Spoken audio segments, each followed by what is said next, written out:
রাজশাহীর বাঘায় জুতা খুঁজতে গিয়ে পচা গন্ধে এক নিখোঁজ বৃদ্ধের কঙ্কাল উদ্ধার করা হয়েছে।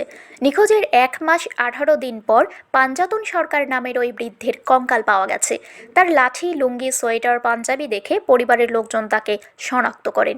রোববার দুপুর ২টার দিকে বাঘা টেলিফোন এক্সচেঞ্জের পেছনে বাঁশঝাড়ের এক গর্ত থেকে কঙ্কাল উদ্ধার করে পুলিশ। পাঞ্জাতন সরকার বাঘা পৌরসভার দক্ষিণ মিলিক বাঘা গ্রামের মৃত জব্বার আলী সরকারের ছেলে। জানা গেছে, পাঞ্জাতন সরকার ১ ডিসেম্বর সন্ধ্যায় বাড়ি থেকে বের হন। এরপর তিনি আর বাড়ি ফেরেননি।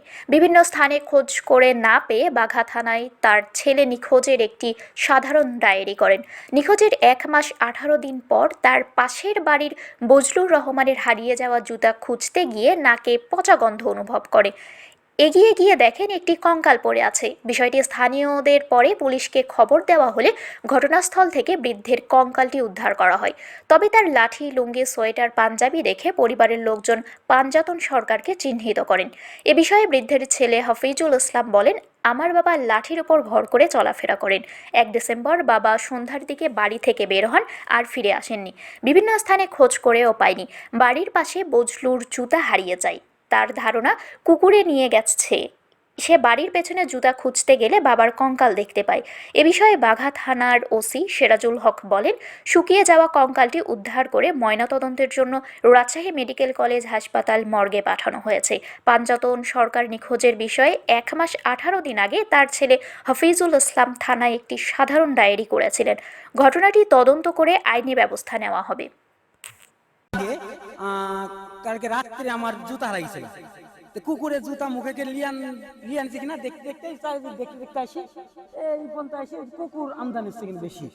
এমন সেই জায়গায় হয়তো কুকুর মুখে লিয়ে নিছে, তো কুকুর চারিদিক খুঁজে না পায়, গন্ধ লাগছে, আর নামি গেল নিচে। নামি যাওয়ার পরে দেখছে মানে কুকুর নাকি মানে এরকম পড়ে আছে, মানে মাংস না হাড় হুড্ডি পড়ে আছে। তো তারপর লোকজন দেখলাম এখানে কেটা পড়েছে, হয়তো মানুষ নাকি একুরেট কিনা। লোকজন দেখে বলছে সত্যি মানুষই মরে আছে। এই পর্যন্তই। প্রায় ১.৫ মাস আগে নিখোঁজ, ১ মাস ১৮ দিন আগে নিখোঁজ হয়।